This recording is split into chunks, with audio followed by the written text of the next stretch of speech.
So welcome students, welcome to Gyan wisdom. आज के class में हम देखने वाले हैं लॉस्ट स्प्रिंग, जो हमारा चैप्टर था, जो हमने लास्ट क्लास में किया था, उसी का सेकंड पार्ट। ठीक है, सेकंड पार्ट है I want to drive a car. यहाँ पर हम मुकेश के बारे में पढ़ते हैं। इससे पहले वाले क्लास में मैंने आपको साहिब वाला जो पार्ट था, sometimes I find silver coin वाला 10 रुपी नोट आई गेस ना, ये वाला जो पार्ट था वो हमने कर लिया था। तो अभी हम देखने वाले हैं I want to drive a car, that is Mukesh वाला पार्ट, लॉस्ट स्प्रिंग का ये बचा हुआ पार्ट है। ठीक है, तो चलिए स्टार्ट करते हैं। इससे पहले मैं आपको बता दूं, अगर आप पहला बार हमारे चैनल पर आए हैं तो वीडियो को लाइक करना, शेयर करना, और पहले तो इस चैनल को सब्सक्राइब करके रख लो, क्योंकि आने वाले समय में आपको बहुत सारे क्लासेस यहाँ पर मिलेंगे। मैंने यहाँ पर आपको अकाउंटेंसी का चैप्टर 1 लेवल पूरा ही करा ही दिया है। Receipts and payments account, income expenditure account का क्लासेस आ चुका है, और इंग्लिश का भी 2-4 चैप्टर का क्लास आ चुका है, प्लस ग्रामर का भी आ चुका है। तो आप सब आप देख सकते हो। ठीक है, चलिए स्टार्ट करते हैं आज का class. I want to drive a car, मैं एक कार चलाना चाहता हूँ। कौन कहता है? Mukesh insists on being his own master. Mukesh चाहता है कि वो अपने मन का मालिक बने, वो अपने मन का राजा हो। I will be a motor mechanic, he announces. और वो एक दिन कहता क्या है कि मैं एक मोटर मैकेनिक बनूंगा। जो लोग इस वीडियो को फर्स्ट टाइम देख रहे हैं, मैं उन्हें बता दूं कि इसका जो पहला पार्ट है उसमें ऑथर के से रिलेटेड, ऑथर कैसे सभी से बात करती है, वो सब दिया गया है साहिब वाले पार्ट में। तो आप वो पहले देखो, ठीक है, उसके बाद आप ये वाला देखना, आपको ज़्यादा अच्छा समझ में आएगा। एनीस जंग इनके राइटर है, और उन्होंने इंडिया में रहती हैं, और यहाँ के जितने भी लोग हैं, जो छोटे दर्जे के जो लोग हैं, जो अपने लाइफ, ऐसे बच्चे जिनका लाइफ बर्बाद हो चुका है गरीबी के कारण, तो उन सभी से मिलती है। उसी सब चीज़ को इस बुक में लिखा गया है। जो बुक का नाम क्या था? Lost spring, stories of stolen childhood. ठीक है, सो ऑथर शायद इससे बात करती है, तो वहाँ पर मुकेश कहता है, क्या कहता है? I want to be a motor mechanic, मैं एक मोटर मैकेनिक बनना चाहता हूँ। ऑथर पूछती है, do you know anything about cars? क्या तुम कार के बारे में कोई बात जानते हो? मोटर मैकेनिक तुम्हें बनना तो है, बट क्या तुम कार के बारे में कुछ जानते हो? I will learn to drive a car, मैं सीख लूँगा, कार चलाना मैं सीख लूँगा, ही आंसर्स। ये बात आपका नरेशन में पूछा जाता है। ठीक है, तो इसलिए आप जब भी करो तो इसका नरेशन भी करना, इतना तक। ठीक है, लुकिंग स्ट्रेट इनटू माई आइज़। याद करो, साहिब जो था वो डायरेक्ट आइज़ में देखकर बात नहीं करता है, बट मुकेश जो है वो ज़्यादा कॉन्फिडेंट है, वो डायरेक्ट आंख मिलाकर बात करता है। His dream looms like mirage amidst the dust of streets fills his town Firozabad. उसका सपना एक तरह से मिराज जैसा था। मिराज क्या होता है? मिराज जो रेतीले जगह पर बनता है, जो कि असल में कोई चीज़ वहाँ पर होता नहीं है, बट वहाँ पर दिखने लगता है। ठीक है, बिकॉज ड्यू टू रिफ्रैक्शन। ठीक है, रिफ्रैक्शन ऑफ लाइट, ये आपने क्लास 9-10 में शायद पढ़ा होगा। सो उसका जो सपना था वो मिराज जैसा था, मतलब वो असल में था नहीं, बट लगता था कि वैसा है। वो लोग रहते कहाँ पे हैं? वो लोग रहते हैं फिरोजाबाद में। Firozabad famous for its bangles. Firozabad, why Firozabad is famous? तो ये आपका क्वेश्चन आता है। It was famous for its bangles. Every other family in Firozabad is engaged in making bangles. इस फिरोजाबाद में जितने भी घर हैं, तो हर एक घर बेंगल मेकिंग के बिजनेस में लगे हुए हैं, मतलब सभी लोग जो है चूड़ी बनाते हैं, चूड़ीहार लोग हैं। ठीक है, it is the center of glass blowing industry, where families have spent generations working around furnaces, welding glass, making bangles for all the women in the land, it seems. ऐसा लगता है जैसे पूरे दुनिया में, पूरे इंडिया में, पूरे कंट्री में, ठीक है, जितने भी चूड़ी जो भी लोग पहनते हैं, उन सभी के लिए बैंगल्स यही लोग बनाते हैं। ठीक है, यही लोग क्या करते हैं? बैंगल बनाते हैं। ये क्या है? इंडिया का ग्लास ब्लोइंग इंडस्ट्री का, ग्लास बनने वाला जो इंडस्ट्री है, चूड़ी बनने का जो इंडस्ट्री है, उसका सेंटर है। ठीक है, और जहाँ पर फैमिलीज जनरेशंस अपना पुरखों, मतलब पीढ़ी दर पीढ़ी यहाँ पर यही काम होते आ रहा है। क्या होता है काम? यहाँ पर वर्क करते हैं वो लोग around furnaces, welding glasses, making bangles, glass बनाना, चूड़ी के शीशा से रिलेटेड जो भी काम होता है वो सब वो लोग करते हैं। ठीक है, okay. Mukesh family is among them, उन्हीं में से एक क्या है? मुकेश का फैमिली भी है। None of them know that it is illegal for a children like him to work in glass furnaces with high temperature, dingy cells without air and light. So उन लोगों को ये भी नहीं पता है कि एक छोटा सा बच्चा, जो कि जैसे कि मुकेश हो गया, तो वो लोग जो काम कर रहा था, जो काम करवाया जा रहा था, वो इलीगल है। ठीक है, वो गैर कानूनी है। और वो लोग काम कहाँ पे करते थे? वो देखो, वो लोग काम करते थे हाई टेम्परेचर में, बहुत ज़्यादा टेम्परेचर है, बहुत ज़्यादा गर्मी है। डिंजी सेल्स, छोटा छोटा सेल है, डिंजी में स्मॉल, तो small cells without air and light, जहाँ पर ना हवा का पता है ना लाइट का, और वहाँ पर छोटे छोटे बच्चे काम कर रहे हैं। That the law if enforced, अगर वही कानून अगर लगा होता, could get him and all the 20,000 children out of the hot furnaces. अगर ये कानून अगर एनफोर्स हुआ होता, अगर उन लोगों को पता होता, या अगर वहाँ के जो पुलिस अधिकारी लोग हैं वो लोग अगर सही से अपना नज़र रखे होते, तो ये जो 20,000 बच्चे जो हैं यहाँ पर जो काम में फंसे हुए हैं, इन सभी को इस हॉट फर्नेस से बाहर निकाल लिया गया होता। जो गर्म गर्म भट्टियों में जो काम करते हैं, इससे वो लोग बाहर आ जाते हैं। Where they slog their daylight hours, जहाँ पे वो दिन रात मेहनत करते हैं, अपने दिन को बर्बाद करते हैं मेहनत कर करके। Often losing brightness of their eyes, और कभी कभी तो ऐसा होता है कि ये करते करते उनका आँख का रोशनी भी चला जाता है। मुकेश आई beam as he volunteers to take me home, which he proudly says is being rebuilt. तो मुकेश का जो आंख है वो उसे बताता है, और मुकेश बताता है, क्या बताता है कि उसका जो घर है, ठीक है, वो दोबारा बन रहा है, और बहुत ही गर्व होकर, बहुत गर्वित होकर कहता है, क्या कहता है, वी ऑफ एक्चुअली ऑथर जो है वो मुकेश के साथ उसके घर जा रही हैं, ठीक है. So we walk down stinking lanes choked with garbage. जब वो वहाँ पर जा रही थी तो बहुत ही एक बदबूदार गलियों से उन्हें गुजरना पड़ा, जहाँ पे पूरा कचरा उचरा भरा पड़ा है. Past homes that remain hovels with crumbling walls, wobbly doors, no window, crowded with families of human and animals coexisting in a primeval state. तो ऑथर जब यहाँ से जाती है तो क्या देखती है कि वहाँ पे मकान है, लेकिन मकान पूरा झोपड़ी है, और जिनका दीवार नहीं है, दीवार सब गिर चुका है, उनमें खिड़कियाँ भी नहीं है, और ये एक ऐसा जगह है जहाँ पर आदमी और एनिमल्स दोनों एक साथ ही रह रहे हैं, एक साथ ही सब रहते हैं, ठीक है. सो ऐसे जगह पर मुकेश रहता था. ही स्टॉप्स एट अ डोर, वो एक दरवाजे पर रुक जाता है. वन सच हाउस, उसी में से किसी एक घर के सामने वो रुक जाता है.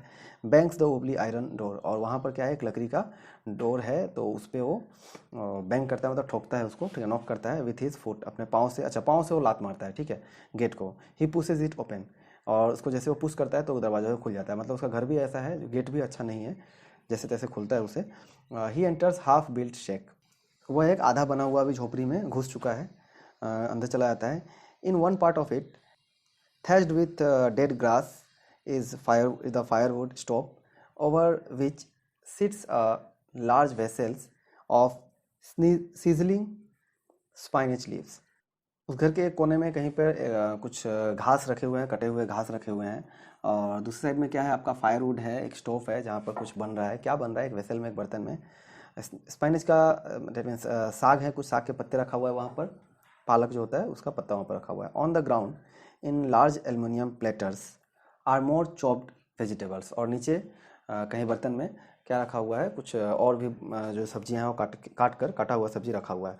अ फ्राइल यंग मैन, एक बहुत ही नाजुक, बहुत ही कमज़ोर एक लड़की वहाँ पर आती है. वीमेन, असल में वो औरत हो चुकी है, अभी लड़की नहीं है. सो आती है, क्या कर रही है वो, she is cooking the meal, evening meal for the whole family, और पूरे परिवार के लिए अकेला खाना बना रही है. Through eyes filled with smoke she smiles, वो हंसती है, अपने आँख में जो है पूरा धुआं से भरा हुआ है, फिर भी वो हंसती है. She is the wife of Mukesh is Elder brother, वो कौन है, वो मुकेश के बड़े जो भैया हैं उनकी बीवी है, दैट मीन्स मुकेश की भाभी हुई. Not much older in years, उम्र में ज़्यादा तो बड़ी नहीं लगती हैं. She has begun to command respect as bahu, but उन्हें अभी बहू बना दिया गया है, डेट मीन्स उनका जो फैमिली है वो उन्हें अब बहू कहते हैं. मतलब भले उम्र में ज़्यादा नहीं है, बट वो अभी डॉटर इन लॉ बन चुकी है, daughter in law of the house. Already in charge of 3 man, और उन्हें 3 लोगों का चार्ज दिया गया, डेट मीन्स उनके ऊपर 3 लोगों का जिम्मेवारी है. हर हस्बैंड, उनके पति मुकेश और and their father. Okay. When the older man enters, जब भी कोई बड़ा आदमी घर में आता है, आपको पता होगा हमारे इंडियन फैमिली का रिवाज के अंदर आता है ना. She gently withdraws behind the broken wall and brings her veil closer to her face. जैसे ही कोई आता है तो क्या करती है, वो घर के पीछे चली जाती है, ठीक है, घर के पीछे चली जाती है, और जो एक टूटा हुआ वाल है उसके पीछे छिप जाती है, और अपने चेहरे पर घूंघट ले लेती है, घूंघट ओढ़ लेती है, ठीक है. अकस्टम, एक कस्टम है, अकस्टम डिमांड्स, एक कस्टम है जो कि चाहिए होता है. क्या डिमांड करता है वो, daughter in laws must veil their face before male elders, जो भी बड़े लोग हों उनके सामने, मेल जो पुरुष में जो भी बड़े लोग हों उनके सामने ये लोग अपना चेहरा छिपा लेंगे. ऐसा एक कस्टम, एक रिवाज है, ठीक है. In this case elder is an impoverished bangle maker. इस केस में अगर देखा जाए तो भले ही यहाँ पर जो बड़ा आदमी है वो कोई भी हो, भले ही वो एक बहुत ही गरीब बेंगल मेकर ही क्यों ना हो, बट जो रूल है वो रूल है, ठीक है. ये इस कस्टम का बताया गया है. Despite long years of hard labour, अपने पूरे जीवन भर काम करने के बाद भी, फर्स्ट एज टेलर, पहले तो टेलर का जैसा काम किया, देन एज बेंगल मेकर, फिर एक बेंगल मेकर जैसा काम किया. He has fail to renovate the house, वो अपने घर को दोबारा बनाने में भी फेल रहा, असमर्थ रहा. Sends his 2 sons to school, अपने बेटों को स्कूल भी नहीं भेज पाया वो. All he has managed to teach them what he knows, और वो जानता क्या था, वो पूरे जीवन में क्या कर पाया, अपने बेटे को सिखा पाया, क्या, the art of making bangles, चूड़ी बनाना, ठीक है. ये बात किया जा रहा है मुकेश के पिता की, ठीक है. मुकेश के पिता अपने पूरे लाइफ में घर नहीं बना पाए, ना तो अपने बच्चों को स्कूल भेज पाए, बट उन्होंने जो सीखा था वही सिखा पाया. क्या सीखे थे वो, बेंगल मेकिंग, ठीक है, बेंगल चूड़ी बनाना. इट इज़ हिज कर्म, हिज डेस्टिनी, ये उसका कर्म है, उसका डेस्टिनी है। कौन कहती है? मुकेश की ग्रैंड मदर कहती है, मुकेश की दादी कहती है। Who has watched her own husband go blind with dust from polishing glass of bangles. याद है मैंने आपको बताया था कि ये ऐसा जगह है जहाँ पर बहुत लोगों का आँख का रोशनी भी चला जाता है। सो यहाँ पर इतना ग्लास का जो पाउडर जो होता है वो आता है कि लोग अंधे हो जाते हैं। तो मुकेश के दादाजी का जो आँख था वो अंधे हो गए थे, किस लिए? इसी डस्ट में काम करते करते, इसी ग्लास के कारण। Can God even lineage ever be broken? क्या भगवान के द्वारा दिया हुआ एक जो परंपरा है, फैमिली का जो प्रथा है, क्या कभी खत्म टूट सकता है? शी इम्प्लाइज, वो सोचती है। Born in the caste of bangle makers they have seen nothing but bangles. एक चूड़ीहार के फैमिली में जन्म लेकर उन्होंने और कुछ नहीं देखा है, सिर्फ क्या देखा है? चूड़ी कैसे बनता है, यही उन्होंने देखा है। In the house, in the yard, in every other house, every other yard, every street in Firozabad. पूरा फिरोजाबाद में हर जगह, हर गली गली, हर घर में यही काम होता है, सब चूड़ी बनाते हैं। पैसा उतना ज़्यादा मिलता नहीं है, सब गरीब में अपना लाइफ जी रहे हैं, जैसा कि साहिब के केस में भी था वैसा ही यहाँ पर भी है। स्पाइरल्स ऑफ बेंगल्स, बेंगल का एक छल्ली। सनी गोल्ड, उसके कुछ कलर दिए गए जैसे कि Sunny gold, pedi green, royal blue, pink, purple, every colour born out of the 7 colours. Rainbow से बनने वाले जितने भी कलर हैं सभी कलर के वहाँ पर चूड़ी रखे हुए थे। Lies in the mounds uncombed yards, ऐसे ही ढेर लगा हुआ था उसका। और piled on 4 wheeled hand carts, और इसे कहाँ रख दिया जाता था? इसे जमा कर दिया जाता था एक ठेला पे, ठीक है, जहाँ पे 4 चक्का लगा हुआ है। Pushed by a young man, एक यंग मैन उसे धक्का मारेगा अलोंग द नैरो लेंस, और गली गली जाएगा, गली गली जाकर टाउन में जाकर उसे क्या करेगा? और बेचेगा, ठीक है। And in the dark hutments next to the lines of flames flickering oil lamps sit boys and girls with their fathers and mothers welding piece of colored glass into circle of bangles। अब यहाँ पर जब बाकी लोग, घर के सभी लोग तो चूड़ी बनाते हैं, तो उसी घर में, उसी के अंधेरे घर में, एक झोपड़पट्टी में कुछ बच्चे बैठे होंगे और वो क्या कर रहे होंगे? एक लैंप जलाकर, जैसे कि चूड़ी को तो उसे गलाना पड़ेगा ना, तो उसे थोड़ा सा फ्लिकर करके हल्का जो भुक हो रहा है लैंप, वहीं पर बैठ कर क्या कर रहे होंगे लोग? गोल कर रहे होंगे, ठीक है। जितने भी चूड़ी है उन्हें बना रहे होंगे, वेल्ड कर रहे होंगे, गोल कर रहे होंगे, ये बताया गया, ठीक है। Circles of bangles.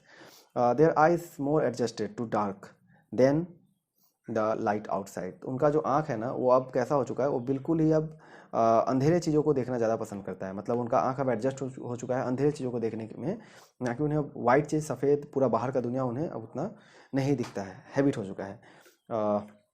This is why they often ends up losing their eyesight. इसीलिए क्या होता है? उनका जो आँख है वो, उसकी रोशनी चली जाती है। Because they become, when they become adults, before they becomes adult, जवान होने से पहले, बड़ा होने से पहले उनका आँख का रोशनी इसीलिए चला जाता है। सविता, यहाँ पर एक कैरेक्टर है सविता। सो स्टूडेंट्स, हम लोग यहाँ पर ही रहने देते हैं आज के लिए। आज का क्लास यहीं पर छोड़ देते हैं। नेक्स्ट क्लास में हम आगे का और जो पार्ट है वो हम कंटिन्यू करेंगे। आई होप कि यहाँ तक आपको समझ में आ चुका होगा। नेक्स्ट पार्ट के लिए वेट करना, नेक्स्ट पार्ट में हम इसको ख़त्म कर देंगे, 2 पार्ट में इसे ख़त्म करेंगे, क्योंकि वीडियो ज़्यादा लंबा हो रहा था। तो 15 मिनट का ठीक है, 15 मिनट लेंथ सही होता है, ज़्यादा बोर भी नहीं होता है लोगों को, ठीक है। तो चलो, वीडियो कैसा लगा जरूर बताना, नीचे कमेंट करना, ठीक है। और वीडियो पहला बार हो तो लाइक करो, शेयर करो, सब्सक्राइब करो चैनल को आगे आने वाले क्लासेस के लिए। और एक क्वेश्चन मैं दे देता हूँ, उस क्वेश्चन का आप आंसर मुझे करना, ठीक है।